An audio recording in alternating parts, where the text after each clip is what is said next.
입냄새 치료는 제가 크게 이제 두 가지라고 말할 수 있어요. 제가 하는 방식이. 첫 번째는 그 원인에 따른 치료입니다. 입냄새 원인이 무엇인지, 알려진 대로 이제 미열이나 또는 위식도 종류, 또는 후비루, 또는 치은염, 또 편도염, 또 구내염, 또는 뭐 구강 건조, 또 면역 기능 저하, 뭐 이런 여러 가지 원인들을 있는데, 대개는 그 원인들이 한 가지가 아니고 대개 두 가지, 세 가지, 뭐 네 가지, 뭐 이런 겹쳐져 있는 경우들이 상당히 많아요.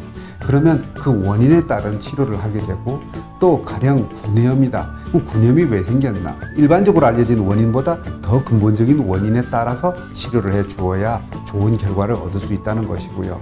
그리고 여러 가지 원인들이 생겼을 때, 그럼 이거 선후를 어떤 것들을 먼저 치료를 하고, 그 다음에 나중에 어떤 것들을 치료해야 될까? 좀 더 근본적인 원인이 되는 것들을 먼저 치료합니다. 우리가 이제 한의학적으로 기본적으로 병은, 질병의 원인은 내상병, 외형병, 그리고 불내외인이라고 이제 세 가지로 나누는데, 주로 먼저 위장에 대한 치료를 먼저 합니다. 이게 똑같은 비중으로 있다.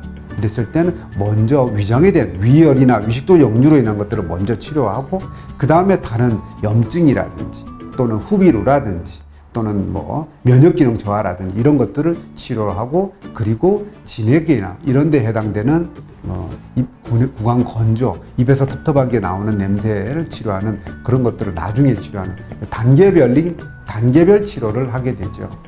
그거는 이제 구취 환자분들이 그 구취가 나기 시작한 지 얼마나 된 기간이 중요하고, 또 우리가 검사를 했을 때 구취의 정도에 따라서, 또 구취의 원인이 몇 가지냐에 따라서 사실은 차이가 많이 납니다. 그래서 뭐 보통은 3개월, 좀 길면 6개월, 아주 길 때는 그 이상 가는 경우들도 있습니다. 근데 보통은 일반적으로는 3개월, 좀 구취가 심하다든지 병의 원인이 여러 가지라든지 입냄새가 생긴 지 기간이 오래되었다든지 또는 입냄새의 정도가 좀 심하다든지 이랬을 때는 6개월 정도로 치료를 하게 되죠.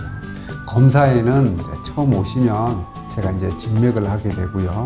그 다음에 구취의 정도가 어느 정도인지 그걸 측정하는 구취 측정을 하게 되고, 또 그리고 구취가 어디에서 나오는 구취인지, 구취의 이제 종류별로 구취가 나오는데, 우리가 사실 입에서 나오는 가스의 양을 측정하는 거예요. 근데 그 구취를 유발하는 가스가 우리가 크게 세 가지라고 말할 수 있습니다. 그래서 가스의 종류에 따라서 각 가스의 양을 측정을 해서, 가스가 나왔을 때 이게 위장에서 내원한 것인지 또는 입안에서 나오는 것인지 무슨 염증이나 이런 걸로 문제에서 나오는 것인지를 이제 구별을 해서 이 원인이 무엇인지에 대해서 또 그 원인별로 어느 정도인지를 측정하는 것이 있고요.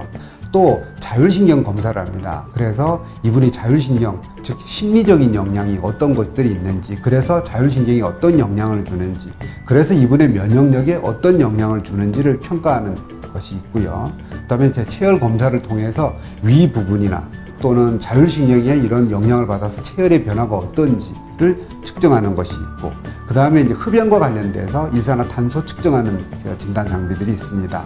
그리고 구강 건조와 관련돼 가지고 입안의 건조도가 어느 정도인지를 측정하는 구강 수분 측정기를 이용하는, 그래서 구강 내 수분 측정을 하는 그런 검사 장비들이 있습니다. 그래서 그런 검사를 통해서 구취의 정도를 알게 되죠.